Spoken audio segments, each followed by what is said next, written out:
Hello friends. So now we will study our next lecture, which is the topic is the aftermath of cabinet mission. आप जानते हैं हमने last lecture में cabinet mission के plan के बारे में पढ़ा था और उसकी रिकमेंडेशंस देखी थी. बेसिकली अगर in a nutshell if we summarise the recommendations of cabinet mission, तो दो रिकमेंडेशंस थी. One is short term plan which is the immediate setup of the interim government in which the Indians will be participating in the government, only Indians. And next, the long-term plan is the setup of the Constituent Assembly. How it will be going to set up and how it's going to work. अब आप जानते हैं कि मई 1946 में cabinet mission plan ने अपनी recommendations दी थी and in June और Muslim League has accepted the recommendations, or you can say Muslim League has accepted the cabinet mission plan. Basically there are Muslim League has no apprehension about cabinet mission plan, क्योंकि जो section B और सी उसमें बताया गया था, that is the autonomous autonomous sections or autonomous grouping of the provinces which are Muslim majority provinces. Like you already know that in section B we have this NWFP, which is the Northwest Frontier Province, Sindh and Punjab, and in section C it is Bengal and Assam.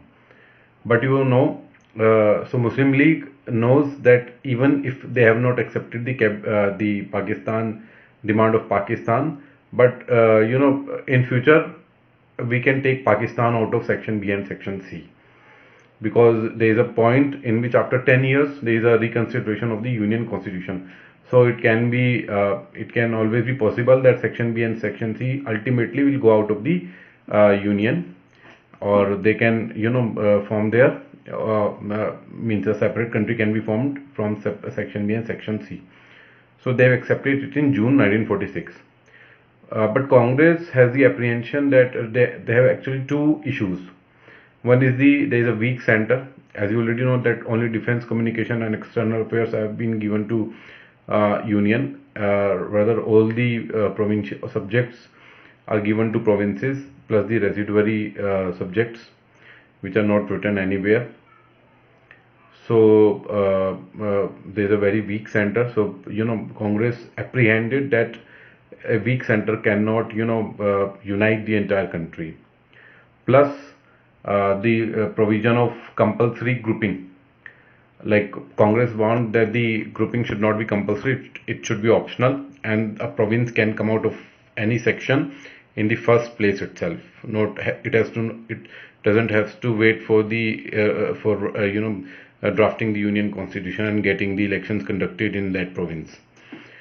So Congress initially they are apprehensive about the cabinet mission recommendations, but they have accepted the interim government setup, that is the short term plan. But they have rejected the short term plan but accepted the long term plan, that is the constitution of Constituent Assembly. But setting up of interim government, अंतरिम सरकार, उन्होंने accept नहीं किया था इसी वजह से, क्योंकि कुछ इश्यूज थे उनको इस कैबिनेट मिशन प्लान के अंतर्गत.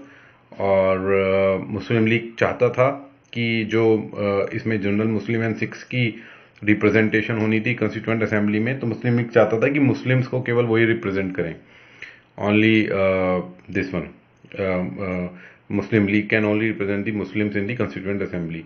बट कांग्रेस कह रही थी कि नहीं, वी कैन ऑल्सो रिप्रेजेंट और we can also send the Muslims to the constituent assembly. ठीक है, वो तो वोवेल प्लान के टाइम पे भी वो चिल्ला रहे थे.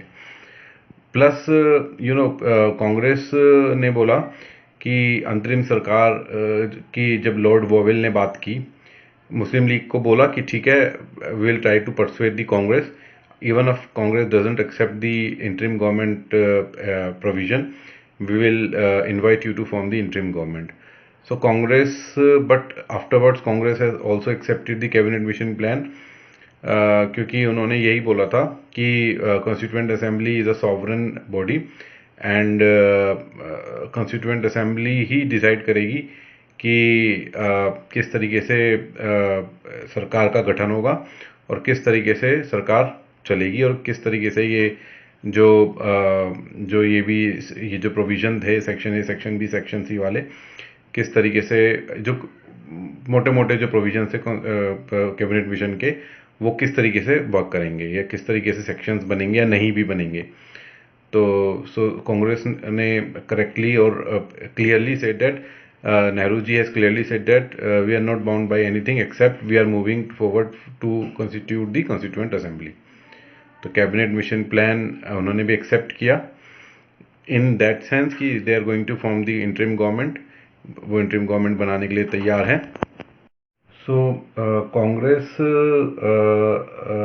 has clearly said that we are now not bound by anything except we are joining the Constituent Assembly, or we are looking forward going forward to constitute the Constituent Assembly. तो ये सुनते ही मुस्लिम league को लगा कि it is a treachery on the part of Congress, because अगर कांग्रेस ने बोला कि अगर वो कैबिनेट मिशन की कोई भी रिकमेंडेशन एक्सेप्ट नहीं करेगी तो जो भी वो पाकिस्तान चाहता था ऑटोनोमस, वो बिल्कुल उसका कभी भी पूरा नहीं होगा। तो कांग्रेस ने कैबिनेट मिशन की रिकमेंडेशंस को मानने से इनकार कर दिया था, इसलिए मुस्लिम लीग ने डायरेक्ट एक्शन डे प्लान किया in on August. So direct action day has been planned by this one Muslim League. Uh, Action day has been put forward by the Muslim League on 16th August 1946, और direct action day to achieve Pakistan. अब उसने बिल्कुल एक बार तो मुस्लिम cabinet mission accept कर लिया था उसने, बट अब तो उसने बोला मुझे पाकिस्तान ही लेकर रहेंगे। और आप जानते हैं कितना ज़्यादा ब्लडशेड हुआ था on the direct action day, और उसके बाद इतना ब्लडशेड, इतना मास कैजुअलिटीज़ हुई, इतना ज़्यादा लार्ज स्केल वायलेंस हुआ, कम्युनल वायलेंस, कि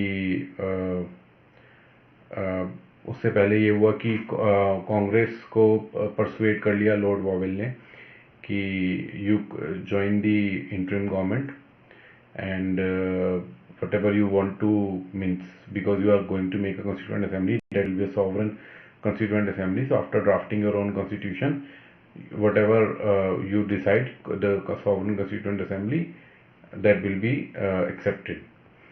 So आप आइए अंतिम सरकार बनाइए, क्योंकि ऑलरेडी बहुत वीक हो गए थे ब्रिटिश, आप जानते हैं आफ्टर सेकेंड वर्ल्ड वॉर, तो कांग्रेस का सपोर्ट चाहते थे किसी भी तरीके से, और बेसिकली इंडिया से उन्होंने कहीं ना कहीं सोच लिया था कि अब इंडिया से बाहर जाने का वक्त आ गया है।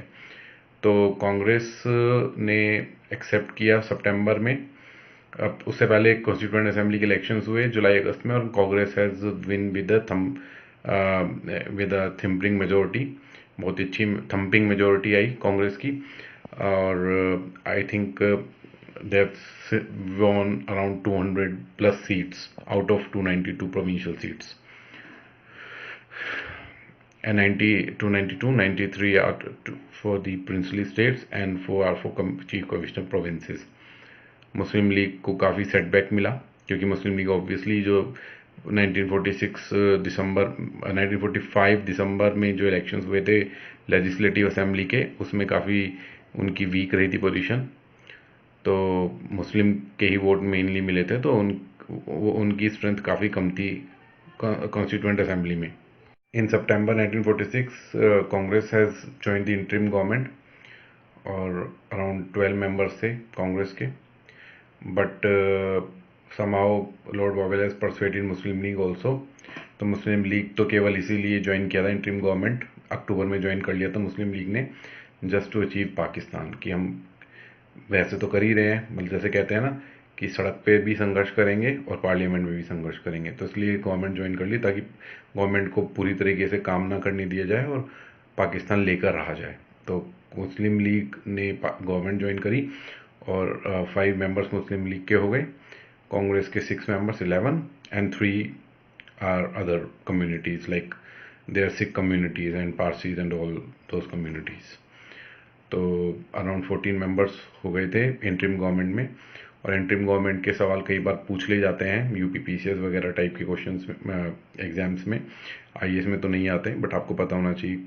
Vice president of the executive council Jawaharlal Nehru बने थे, और बाकी जो उनके अलग कैबिनेट मेंबर्स थे, जगजीवन राम जी थे, लेबर मिनिस्टर थे, and there is then some Asaf Ali railways minister थे, वल्लभ भाई पटेल आप जानते ही हैं होम मिनिस्टर थे, स्टेट्स मिनिस्टर थे, स्टेट्स नहीं थे, स्टेट्स तो 1947 के बाद हुए थे, home ministry, broadcasting ministry, and then we have industry supplies minister,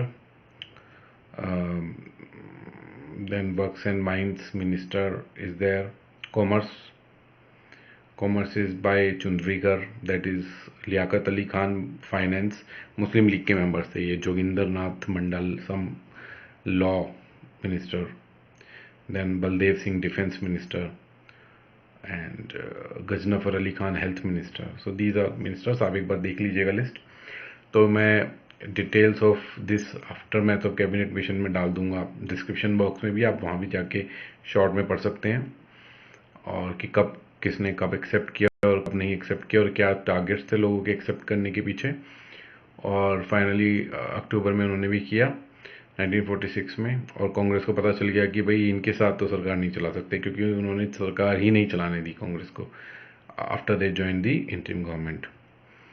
तो जनवरी में तो ये मतलब मुस्लिम लीग जो थी जनवरी में तो इस्तीफा ही दे दिया था उन्होंने, तीनों मिनिस्टर्स, पांचों मिनिस्टर्स ने, क्योंकि काम ही नहीं कर रहे थे। और उसके बाद तो फिर इंडियन इंडिपेंडेंस एक्ट हम नेक्स्ट लेक्चर में पढ़ेंगे, बट इसमें मोटे मोटे तौर पे यही था कि कंस्टिट्यूएंट असेंबली की प्रोसेस स्टार्ट हो गई थी 1946 में आफ्टर इलेक्शन अगस्त 1946। सो हम वो भी देखेंगे कि इस तरीके से फॉर्मेशन हुई, कौन कौन से मेंबर्स थे और कब इन्होंने काम करना शुरू किया।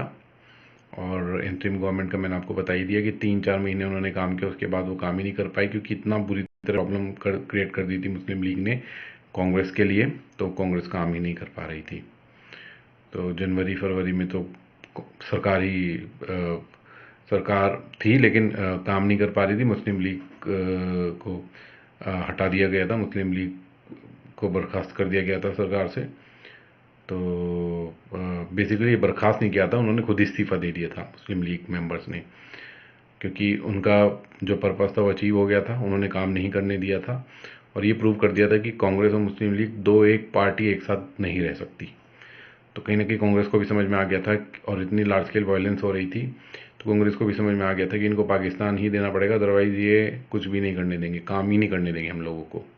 तो ये भी एक इशू था, तो वो आप उसको देख लीजिएगा, I will put it in description box, तो आप डिस्क्रिप्शन में जाइएगा, डिटेल में आप देख सकते हैं। और नेक्स्ट लेक्चर में हम इंडियन इंडिपेंडेंस एक्ट 1947 देखेंगे। तब तक के लिए आप काइंडली अगर आपको लेक्चर अच्छा लगे तो उसको सब्सक्राइब कर दीजिएगा, इससे मोटिवेशन मिलती है हम लोगों को, और लेक्चर को लाइक कर दीजिएगा। Thank you so much.